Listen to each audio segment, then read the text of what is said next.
Hello and welcome to the Daily WIP, the show where we discover everyone is becoming a media company. On the show today, we're talking about how banks can become media companies.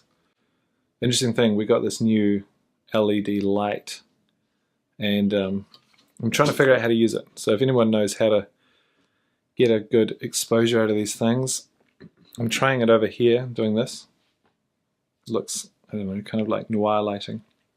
Also, earlier, watched a film called Le Weekend, if you're into just nice little comedy dramas with tightly defined characters, you should watch it.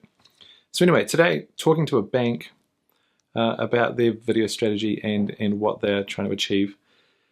And it was kind of interesting because we've been talking a lot about this new move towards doing episodical content, doing video that slowly builds up an authentic audience that's really interested in what that company's talking about. And of course the company not talking about themselves, but talking about other interesting things which are tangentially connected to what they sell. And it was interesting because in talking with this bank, we got to the simple thing of, there's like, what was it? I think there's maybe 4 points that define what your episodical strategy is going to be. And it's kind of, my view has been over the last little while that episodical content is the future of content, is that you need to do things that build interest over time and create a level of almost subconscious thought of who's bringing the message to you. So with the bank, when we were talking, what we came to was that, number one, you have to absolutely define who the audience is quite perfectly. And because this bank's quite big and it has a lot of resources, it has defined who they want the audience to be very definedly. Then the interesting thing there is that you go, well, once you define the audience, you then have to get to the second thing, which is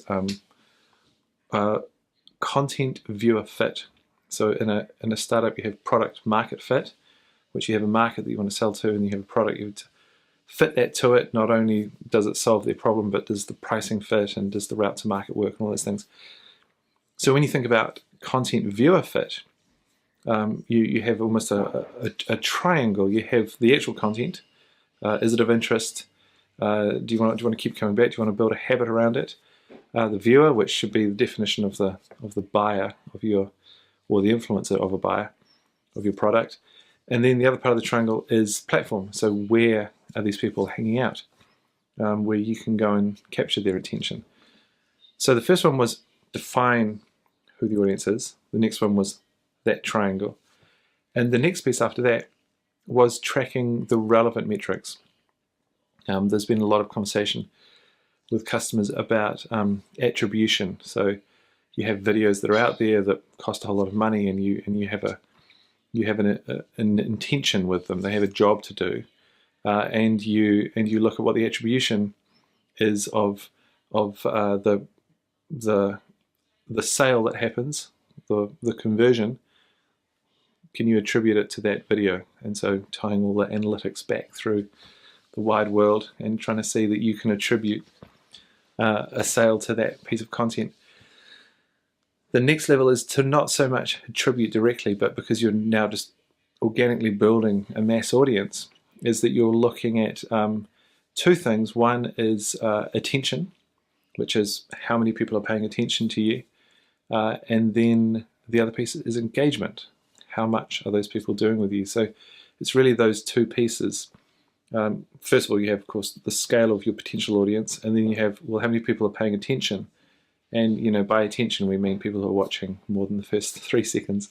So how big is the attention group?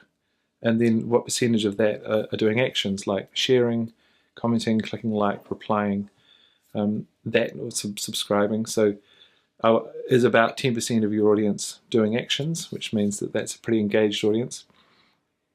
And is the scale of the audience of your work that are viewing more than 3 seconds, is that big enough for you to hit your goals? So it's really those two numbers together is what success looks like.